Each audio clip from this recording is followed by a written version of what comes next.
The Ivory Coast against Guinea-Bissau, Nigeria taking on Equatorial Guinea, Egypt against Mozambique on Sunday, and also on Sunday it's Ghana against Cape Verde.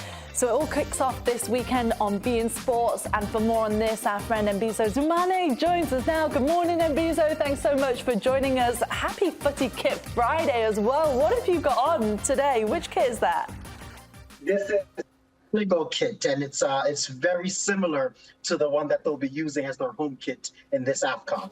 Absolutely love that. Mike here was just saying that it's his favourite competition, even over the World Cup. I know you're so looking forward to it. What can we expect, first of all, big picture, with the upcoming AFCON matches? Well, listen, there's some serious openers, and all of these matches are really, really important because they contain, I think, some of the teams that should be considered the favorites. You have Ivory Coast, you have Nigeria, you also have Egypt. Ghana is playing as well. I'm not sure we put them up there with the likes of the three I mentioned previously, but certainly they are a team with history in this tournament, and they need to do well as well. And Mbizo, you mentioned Nigeria, a lot of big names, Victor Osimhen, but some injuries as well. They face Equatorial Guinea. Is this game as easy as it looks on paper? Because Nigeria, they're one of the favorites, not just in this group, but of the whole tournament.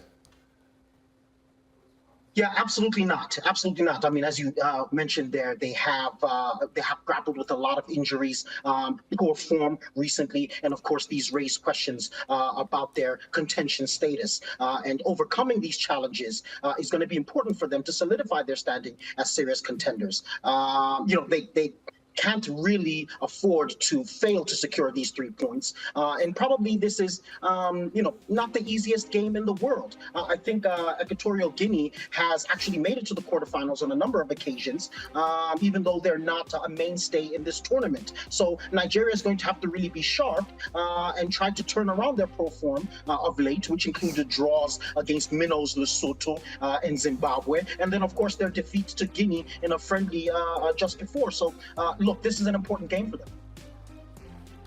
Let me switch subjects real quick and go to the first match, the opening match, the home country, Ivory Coast. They are taking on Guinea-Bissau. It looks like everyone is on the home team side here. I think it's going to be a big opportunity for the world to see Ivory Coast hosting this big competition. A lot of the spirit's going to be with them. Do you think Guinea-Bissau stands a chance?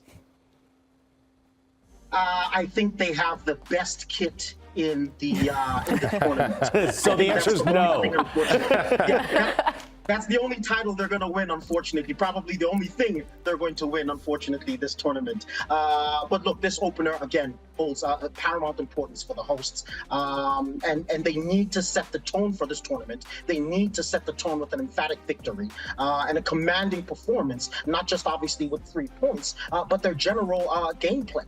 I mean, they're hosting the tournament for the second time. And the first time they hosted it in 1984, they exited in the group stage. Okay, so this is again, really important for them to get the crowd onto their side, to stamp themselves as one of the superior teams in the tournament, and then go after a third time victory, replicating their successes from 92 and 2015, as we know, which was sort of the end of their golden age. And so I'm very much looking forward to it. I'm looking forward to an excellent performance by a team that I think are the sleeper favorites for this tournament.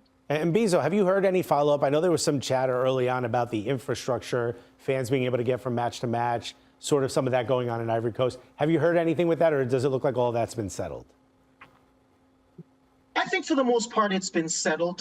Unfortunately, when you have third world problems, from time to time things may not run exactly as smooth as you'd like them to. But Ivory Coast has demonstrated again. They've demonstrated in the past their capacity to host such a tournament. They've hosted big matches as well. It's turning, in general terms, it's turning into an incredible destination for tourists and so on and so forth. So absolutely, Ivory Coast has the ability to run somewhat smoothly and overcome any challenges that do appear during the course of this tournament. And Mbizo, you had mentioned that Egypt will be one of the top favorites, obviously, in this tournament, like they have in previous years and getting to the final previously. But we all know that Mo Salah is one of the most impact players in that squad. But who else should fans look out for on Egypt for this tournament?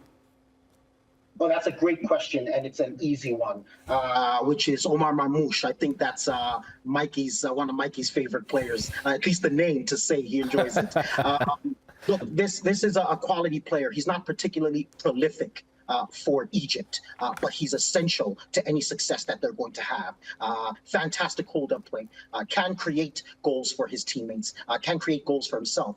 And as I said, perhaps not necessarily prolific, but he's the type of player whose traits and whose attributes are essential to the functioning of that Egyptian attack, albeit Mo Salah is obviously the icon and obviously the biggest player in that attack. He's going to be key in order to link with such players to make things happen in the final third. I forgot, actually, Mbizo, you were teammates with Mike, no? Is that right? You were teammates at Wake Forest together? College, yeah. Ah, things were uniting. That's nice. I forgot about that. Yeah, just a little bit. And Mbizo, another question for me. Ghana take on Cape Verde, a side that tends to do well in the African Cup of Nations. We also saw Ghana play against the likes of the United States and Mexico. Can you give us a glimpse into how this Ghanaian team that we'll see at AFCON compares to the teams that we saw play against both USMNT and Mexico? Because they got hammered. Yeah, they didn't perform very well, did they? And I must admit, I knew that they weren't in a great moment and weren't in great form, but I was actually flabbergasted by their losses, the nature of the losses, not necessarily the final result. And of course, Mexico, I think, is the weakest that they've ever been, and Ghana really looked poor against them. So, look, they are big favorites to win this match, but as you rightly stated, Cabo Verde has a good brand of football. They have some talented players, albeit not very well known. These two teams are meeting for the second time in AFCON. In the first one, Ghana won. I think that was in 2013. And of course, Ghana has all the experience, and you'd expect them to get the job done. But listen, Cape Verde qualified second in their group for this tournament behind Burkina Faso, and only by 1 point. So again, if Ghana is to perform well, they need to be focused. And on top of that, they did not perform very well themselves in the last AFCON, falling out at the group stage. So they will be desperate. They will be absolutely desperate to sort of reestablish themselves as a powerhouse of African football. And it's going to start right from the get-go. And Mbizo, Charlie and Nico are not here, which means you haven't been thrown under the bus. You haven't been put under pressure. So I will take that mantle for them today. And Mbizo, the competition is about to start. So I want you to tell me at the end of this competition, who is that one player that all of a sudden rose to the top that every major team in Europe is going to want to buy based on their performance in this competition? If you had to guess, obviously.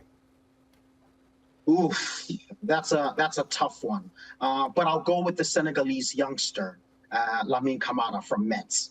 I think he has unbelievable potential.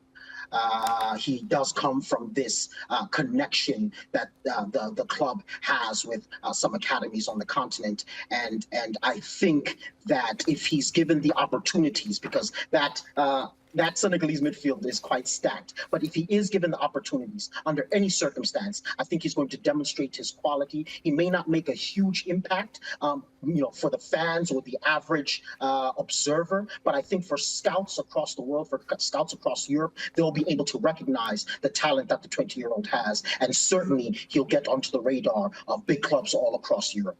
Oh, it really is a